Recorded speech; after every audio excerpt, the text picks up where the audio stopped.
ನೀತಿ ಆಯೋಗದ ವರದಿಯನ್ನು ನೋಡ್ತಾ ಇದ್ದೆ. ಅದರ ಪ್ರಕಾರ 2030ರ ಹೊತ್ತಿಗೆ ಭಾರತ ಭೀಕರ ಜಲಕ್ಷಾಮವನ್ನು ಎದುರಿಸಲಿದೆ ಅಂತ ಅದರಲ್ಲಿದೆ. ಅಂದರೆ ಅಂಕಿಅಂಶವನ್ನು ಕೂಡ ಅವರು ಕೊಟ್ಟಿದ್ದಾರೆ ಅದರಲ್ಲಿ. ಅದರ ಪ್ರಕಾರ 40% ಜನರಿಗೆ ಸ್ನಾನ ಮಾಡೋದಕ್ಕೆ, ಬಳಕೆಗೆ, ಅಗ್ರಿಕಲ್ಚರ್ಗೆ ಬಿಡಿ, ಅದು ಅಲ್ಲ ಬಂದಿರೋದು 40% ಜನರಿಗೆ ಕುಡಿಯೋದಕ್ಕೂ ನೀರು ಸಿಗೋದಿಲ್ಲ, ಬಹಳ ಕಷ್ಟ ಅನ್ನೋ ಥರ ಅವರು ವರದಿಯನ್ನು ಕೊಟ್ಟಿದ್ದಾರೆ. ಅದು ಕೆಲವು ವಿಚಾರಗಳನ್ನು, ಕೆಲವು ರಿಸರ್ಚ್ ರಿಪೋರ್ಟ್ಗಳನ್ನು ಆಧರಿಸಿ ಮಾಡಿದ್ದು ಆ ಒಂದು ವರದಿ. ತಮಗೆಲ್ಲ ಗೊತ್ತಿರಬಹುದು, ಸುಮಾರು 83% ನದಿಗಳು ನಮ್ಮ ದೇಶದಲ್ಲಿ ಒಣಗಿ ಹೋಗಿವೆ. They are different. Even if there are rains, I was told they won't flow.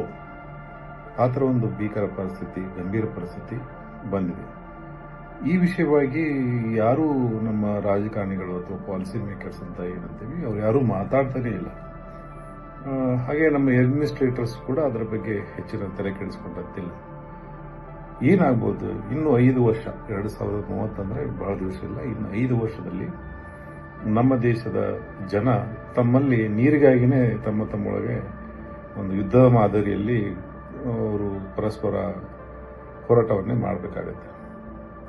ಒಂದು ಮಾತಂತೂ ನಿಜ, ಜನಸಾಮಾನ್ಯರಿಗೆ ಪರಿಸರದ ಜ್ಞಾನ ಕಡಿಮೆ ಇರುತ್ತೆ. ಅವರು ದಿನನಿತ್ಯದ ತಮ್ಮ ಸಂಕಟಗಳಿಗಾಗಿ ಹೋರಾಟವನ್ನೇ ಆರಂಭಿಸಿರ್ತಾರೆ.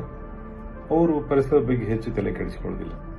ನಮ್ಮನ್ನಾಳುವವರು, ನಮ್ಮ ಭವಿಷ್ಯತ್ತನ್ನು ರೂಪಿಸುವಂಥ ಪಾಲಿಸಿ ಮೇಕರ್ಸ್ ನಾವು ಯಾರಿಗೆ ವೋಟ್ ಹಾಕಿ ಕಳಿಸಿರ್ತೀವೋ ಅವ್ರಿಗೆ ಈ ಜ್ಞಾನ ಇದ್ದರೆ ಅದೊಂದು ಅಘೋರ ಅನಾಹುತ. ಇದು ಅವರೆಲ್ಲ ತಿಳ್ಕೋಬೇಕು. ಮಾನವತೆ ಉಳಿವಿಗಾಗಿ ಇವರು ಏನೆಲ್ಲ ಮಾಡಲಿಕ್ಕೆ ಸಾಧ್ಯ ಇದೆ ಅದನ್ನು ಮಾಡಬೇಕು. This is a very serious issue and we should take it as A wake up call.